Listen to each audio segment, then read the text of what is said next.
اعوذ باللہ من الشیطان الرجیم بسم اللہ الرحمن الرحیم۔ تمہیں صرف تھوڑی تکلیف ہی پہنچا سکتے ہیں، اور اگر یہودی تمہارے ساتھ لڑیں گے تو پیٹھ پھیر کر بھاگیں گے، پھر انہیں مدد نہیں دی جائے گی۔ اللہ کے ذمے اور لوگوں کے ذمے کے علاوہ جہاں بھی یہ پائے جائیں گے ان پر خواری مسلط کی گئی ہے، اور وہ اللہ کے غضب کی طرف لوٹائے گئے، اور ان پر مسکینی و بدحالی مسلط کی گئی، کیونکہ یہ اللہ تعالیٰ کی آیات کا کفر کرتے ہیں اور اللہ کے پیغمبروں کو ناحق قتل کرتے ہیں۔ یہ اس لیے ہے کہ یہ نافرمان ہو گئے، وہ حد سے گزرنے والے ہیں۔ یہ اہل کتاب دین میں برابر نہیں ہے۔ اہل کتاب میں سے ایک جماعت حق پر قائم ہے۔ یہ رات کی گھڑیوں میں اللہ تعالیٰ کی کتاب قرآن کی آیات پڑھتے ہیں اور نماز قائم کرتے ہیں، اللہ تعالیٰ اور آخرت کے دن پر ایمان رکھتے ہیں، اور لوگوں کو اچھائی کا حکم کرتے ہیں اور برائی سے روکتے ہیں، اور نیکی کے کاموں میں پہل کرنے کی کوشش کرتے ہیں، اور یہی لوگ صالحین میں سے ہیں۔ اور یہ جو بھی نیکی کریں گے ان کو اس کا بدلہ دینے سے ہرگز انکار نہیں کیا جائے گا،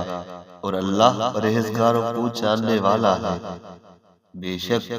جو لوگ حضرت محمد صلی اللہ علیہ وآلہ وسلم کے کافر ہوئے، ان کو ان کی اموال اور ان کی اولاد اللہ کے عذاب سے ہرگز کچھ بھی بچا نہیں سکتے، اور یہی لوگ دوزخی ہیں، یہ اس کے اندر ہمیشہ رہنے والے ہیں۔ یہ دنیا کی اس زندگی میں جو کچھ خرچ کرتے ہیں اس کی مثال ہوا کی ہے جس میں سخت پارا ہو، جو ان لوگوں کی فصلوں پر پڑے جنہوں نے خود پر ظلم کیا ہے، پھر اسے برباد کر دے، اور اللہ نے ان پر ظلم نہیں کیا مگر وہ اپنے آپ پر خود ظلم کرتے ہیں۔ اے ایمان والو، اپنے ہم مذہب کے علاوہ اغیار کو رازدار مت بناؤ، وہ تمہیں نقصان پہنچانے اور تمہارے اندر فساد پھیلانے میں کوئی کوتاہی نہیں چھوڑتے۔ تمہیں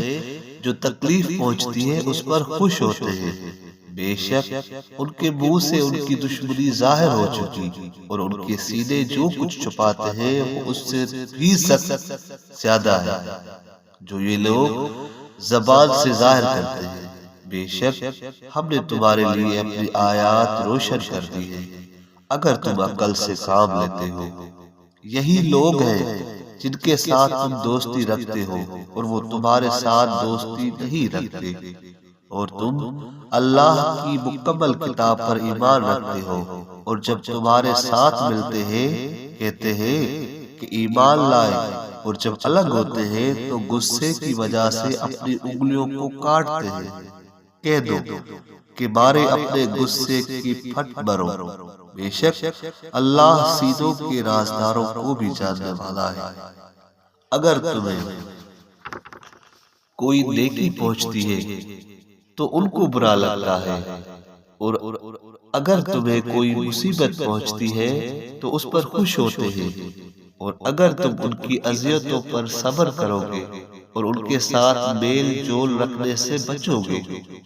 تو ان کی مکاری تمہیں کوئی نقصان نہیں دے گی جو کچھ یہ کرتے ہیں، بے شک اللہ اسے جانتا ہے۔ اور جب تم علی الاسباب اپنے یعنی عائشہ رضی اللہ تعالیٰ عنہ کے گھر سے اہل ایمان کو لڑائی کے مورچوں پر بٹھانے کے لیے نکلے، اور اللہ